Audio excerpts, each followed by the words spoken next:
दोस्तों, आज की सबसे पहली और बड़ी खबर। सरकार की बड़ी कार्रवाई, हटाए गए 10,388 पोषण सखी। झारखंड में कुपोषण से निपटने के लिए केंद्र प्रायोजित समेकित बाल विकास योजना के तहत बहाल की गई 10,388 पोषण सखियों की सेवा खत्म कर दी गई है।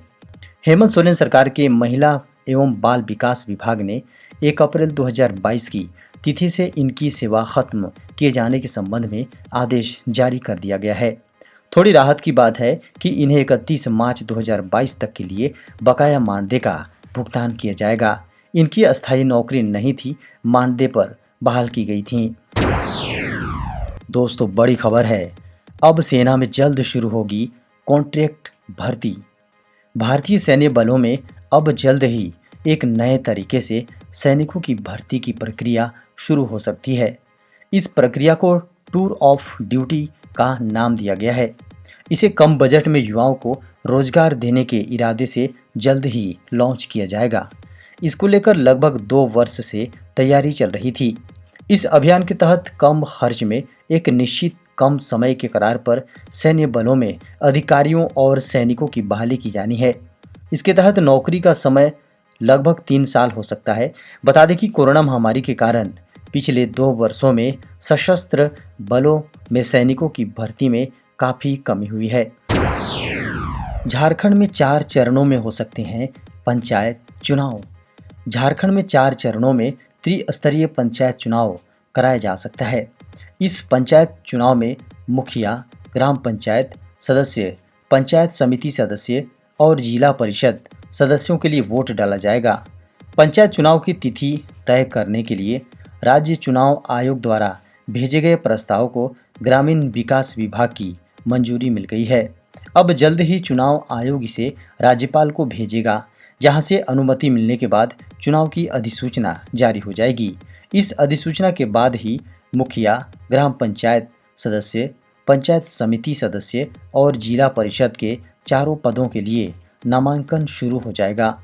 अधिसूचना के 50 दिन के अंदर पूरी चुनाव प्रक्रिया पूरी कर ली जाएगी। ऐसा माना जा रहा है कि पहले चरण का चुनाव मई के दूसरे सप्ताह में हो सकता है, वहीं हर चरण के बीच 3 से 4 दिन का अंतर रह सकता है। दोस्तों, बड़ी खबर है, कोरोना फ्री हुए झारखंड के 24 जिले। झारखंड के 24 जिलों में कोरोना के एक भी मरीज नहीं मिले हैं। बुधवार सुबह बताया गया कि इन 24 घंटों में कोरोना से मात्र 7 लोग रिकवर हुए हैं। यहाँ कोरोना का रिकवरी दर 98.77% और मृत्यु दर 1.22% है। कोरोना के एक्टिव 17 मामलों में सबसे अधिक 7 रांची में एक्टिव हैं। झारखंड में कुल कोरोना मरीजों की संख्या अब 4,35,153 हो चुकी है।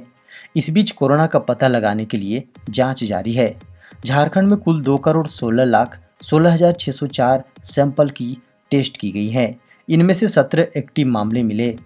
कोरोना से 4,29,821 मरीज रिकवर हुए हैं। हालांकि झारखंड में 5,315 मरीजों की कोरोना से मौत हो चुकी है। लू की चपेट में आया पलामू, गढ़वा और लातेहार। मौसम विभाग ने पलामू के अलावा गढ़वा, लातेहार और चतरा में येलो अलर्ट जारी किया है। मौसम विभाग ने हीट वेव की संभावना जताई है। ऐसा पहली बार हुआ है। पलामू का अधिकतम तापमान 43.02 रहा है, जो पूरे झारखंड में सबसे अधिक है। इससे खासकर बच्चों पर बुरा असर पड़ा है। स्कूल गए कई बच्चे लू लगने से बीमार पड़ गए हैं, उनका इलाज चल रहा है। मौसम विभाग ने गर्मी को लेकर चेतावनी और सुझाव जारी किया है। इनमें बच्चों और बुजुर्गों को विशेष रूप से धूप से बचने की सलाह दी गई है। विशेषकर पुरानी बीमारियों से पीड़ित लोगों को धूप और लू से बचकर रहने को कहा गया है। इस समय गर्मी की बीमारी के लक्षणों की आशंका बढ़ जाती है। बड़ी खबर है, सुप्रीम कोर्ट ने केंद्र को लगाई फटकार, कहा कहां है स्कूल। सुप्रीम कोर्ट ने बुधवार को कहा कि किसी भी योजना को बनाने से पहले पूरे परिदृश्य की समीक्षा करनी चाहिए, नहीं तो वह सिर्फ जुबानी जमा खर्च ही रह जाता है। सुप्रीम कोर्ट ने सलाह देते हुए कहा कि सरकार को किसी योजना या विचार को लागू करने से पहले उसके आर्थिक प्रभाव का मूल्यांकन भी करना चाहिए। जस्टिस यूयू ललित की अगुवाई वाली 3 सदस्यीय खंडपीठ ने एक याचिका पर सुनवाई करते हुए शिक्षा के अधिकार कानून का उदाहरण देते हुए यह अधिकार बनाया तो गया है, लेकिन स्कूल कहाँ है। इस खंडपीठ के अन्य सदस्य जस्टिस SR भट्ट और जस्टिस PS नरसिम्हा है। उन्होंने केंद्र की ओर मामले की पैरवी कर रही अतिरिक्त सॉलिसिटर जनरल ऐश्वर्या भाटी से कहा, आपने अधिकार का सृजन तो कर दिया, लेकिन स्कूल कहाँ है। सुप्रीम कोर्ट ने कहा कि नगर निगमों और राज्य सरकारों को स्कूल की स्थापना के लिए कहा गया, लेकिन आखिरकार उन्हें शिक्षक कहाँ से मिलेंगे। देश में बीते 24 घंटे में मिले कोरोना के 1086 नए मामले। देश में बीते 24 घंटे में कोरोना के 1086 नए मामले सामने आए। ये जानकारी केंद्रीय स्वास्थ्य और परिवार कल्याण मंत्रालय ने बुधवार को दी।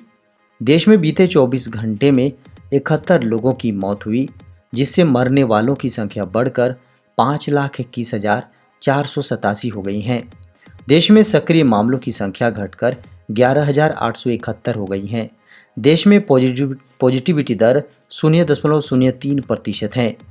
भारत में बीते 24 घंटे में 1,198 मरीज रिकवर हुए हैं, जिससे महामारी की शुरुआत से अब तक रिकवर हुए मरीजों की कुल संख्या बढ़कर 4,24,97,568 हो गई है। भारत की रिकवरी दर 98.76% है। देश भर में एक दिन में कुल 4,21,374 कोरोना टेस्ट किए गए।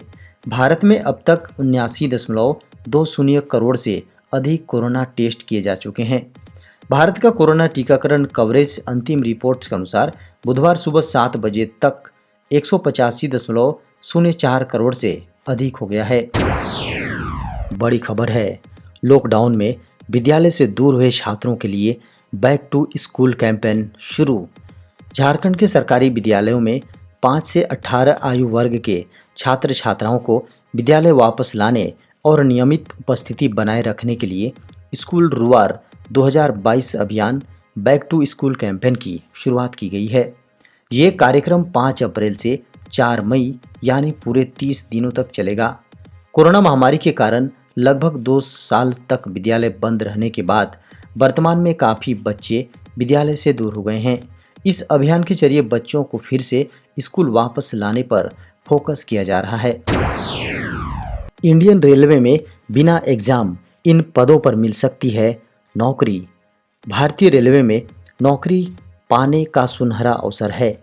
इसके लिए भारतीय रेलवे ने नॉर्थ ईस्टर्न रेलवे के तहत ग्रुप C के इन विभिन्न पदों को भरने के लिए आवेदन मांगे हैं।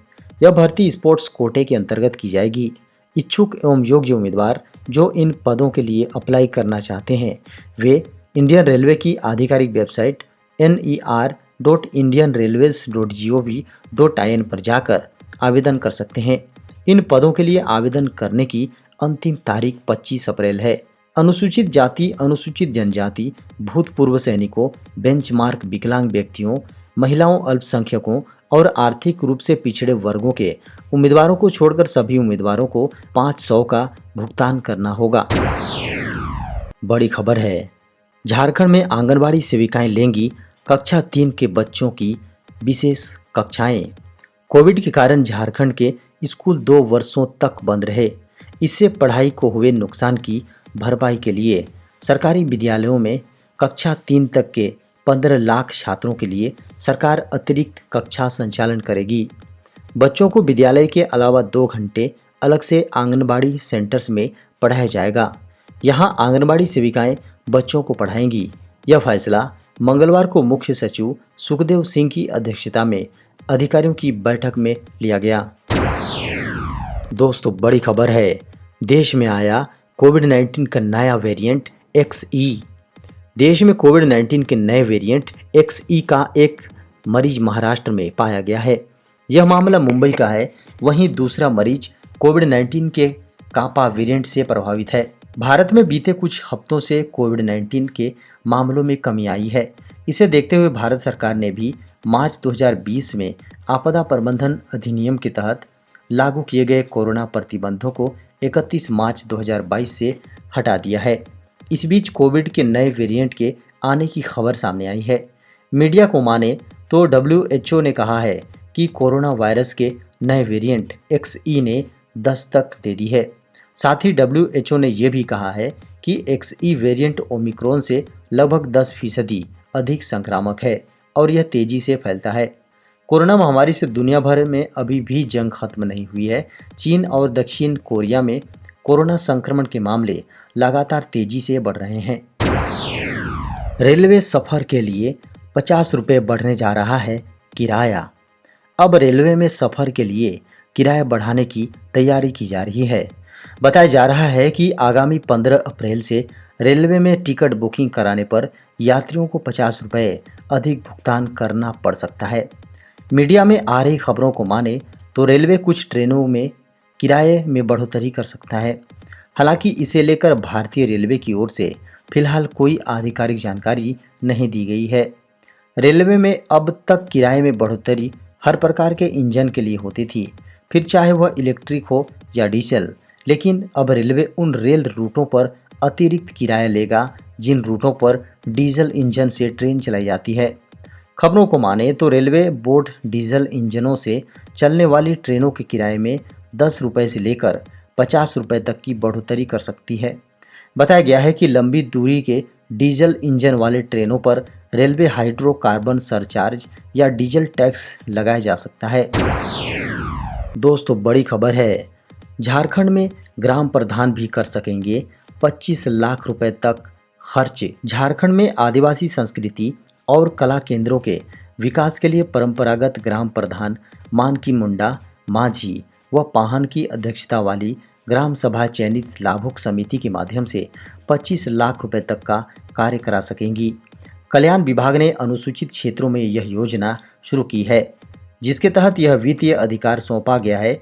इसमें आदिवासी संस्कृति कला केंद्र, माझी भवन, मानकी मुड्डा भवन, परहा भवन, परगना भवन, धूमकुड़िया भवन, गुड़ासे निर्माण व माझी थान शेड निर्माण के लिए राशि खर्च की जा सकेगी।